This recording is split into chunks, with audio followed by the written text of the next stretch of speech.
शहनशाह गज़ल मेहदी हसन गज़ल गायकी में बेमिसाल महारत के हामिल इंतहाई मुनफरिद फनकार थे, जिन्होंने फ़न गायकी की तरफ आने से पहले साइकिल और मोटरसाइकिल मैकेनिक का काम सीखा। ताहम कुदरत ने इन्हें शहनशाह गज़ल बनाना था, लिहाजा ये गुलकारी की तरफ आ गए। मेहदी हसन अपनी रागदारी की बेपनाह सलाहियतों का जिस अंदाज में इस्तेमाल करते थे, इसकी मिसाल देना इंतहाई मुश्किल है। 18 जुलाई सन 1927 को भारतीय रियासत राजस्थान के ज़िला जोधपुर के एक छोटे से गांव लूना में पैदा होने वाले बच्चे के बारे में कोई नहीं जानता था कि ये एक दिन आसमानी गायकी का बड़ा सितारा बनेगा। मेहदी हसन खान ने बचपन से ही गायकी की तरबियत अपने वालिद उस्ताद अजीम खान और चचा उस्ताद इस्माइल खान से हासिल करना शुरू कर दी थी। इन्होंने सन 1935 में 8 साल की उम्र में एक प्रोग्राम के जरिए गुलकारी का आगाज़ किया और तकसीम हिंद के बाद पाकिस्तान चले आए, जहां सन 1957 में इन्हें कराची से रेडियो पाकिस्तान में अपनी फनकाराना सलाहियतें दिखाने का मौका मिला। मेहदी हसन के वालिद और चचा महाराजा बड़ौदा के दरबार से वाबस्ता थे। इन्होंने इंतहाई कम उम्र में मेहदी हसन को इस काबिल कर दिया कि वो महाराजा बड़ौदा के दरबार में अपने फ़न का मुजाहरा कर सकें।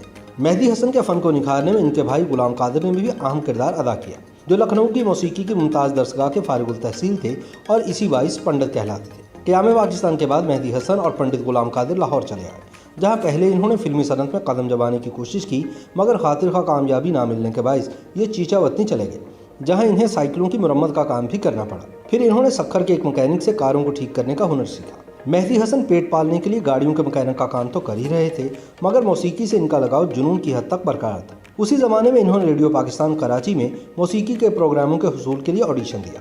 इसके बाद इन्हें गाहे बगाहे रेडियो पाकिस्तान बुलाया जाने लगा और साथ ही साथ ये शादी ब्याह और ऐसे ही दूसरे प्रोग्रामों में अपनी गायकी का जादू जगाने लगे। इन प्रोग्रामों में वो ज़्यादातर तलत महमूद के गाने सुनाया करते थे। ऐसी ही शादी की एक तकरीब थी जहाँ मेहदी हसन की मुलाकात हिदायतकार रफ़ीक अनवर से हुई।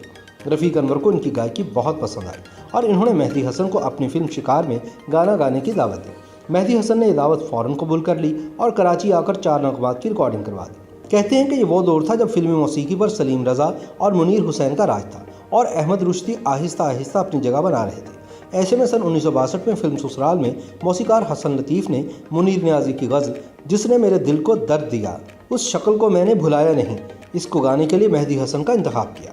मेहदी हसन इस इंतखाब पर पूरे उतरे और इस नगमे ने पूरे पाकिस्तान में धूम मचा दी। इस अवामी मकबूलियत ने मेहदी हसन पर फिल्मी सनत के दरवाजे खोल दिए, जिसके बाद इन्होंने पलट कर नहीं देखा। फिल्मी सनत की मार्का आराइयाँ अपनी जगह, मगर इसके साथ मेहदी हसन गज़ल के मैदान में भी झंडे गाड़ते चले गए। सन 1964 में इन्होंने रशीद अत्रे की कंपोजिशन में फिल्म फरंगी के लिए फैज़ अहमद फैज़ की गज़ल गुलों में रंग भरे रिकॉर्ड करवाई, तो गज़ल गायकी को एक नया अंग और आहंग मिल गया, जिसने गज़ल को एक नई ज़िंदगी अता कर दी। अब एक तरफ फिल्मी दुनिया की मसरूफियात थीं, दूसरी तरफ गज़ल के बड़े बड़े कॉन्सर्ट्स।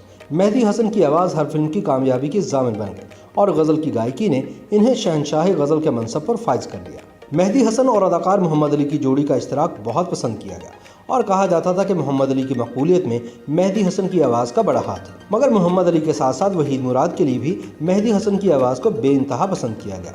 इनका गीत एक हुस्न की देवी से मुझे प्यार हुआ था इस कदर मशहूर हुआ कि ये आज भी मेहदी हसन के सबसे ज़्यादा मकबूल गानों में सरफ़हरिस्त है।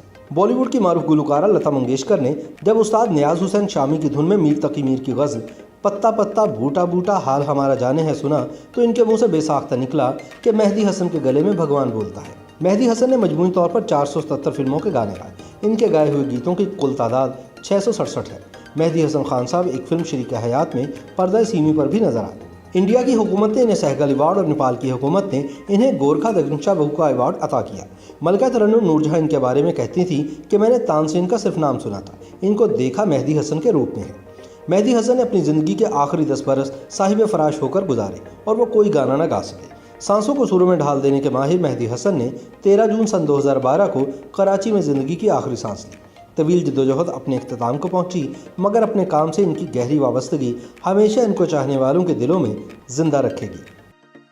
YouTube पर गूगली न्यूज देखने के लिए youtube.com की सर्च बार में गूगली न्यूज टीवी टाइप करें। गूगली न्यूज के पेज पर सुर्ख रंग के सब्सक्रिप्शन वाले बटन पर क्लिक करना ना भूलिए। YouTube पेज पर अपलोड होने वाली वीडियोस से बाखबर रहने के लिए बेल आइकन पर क्लिक कीजिए। आपको हर नई वीडियो के बारे में नोटिफिकेशन मौसूल हो जाएगा।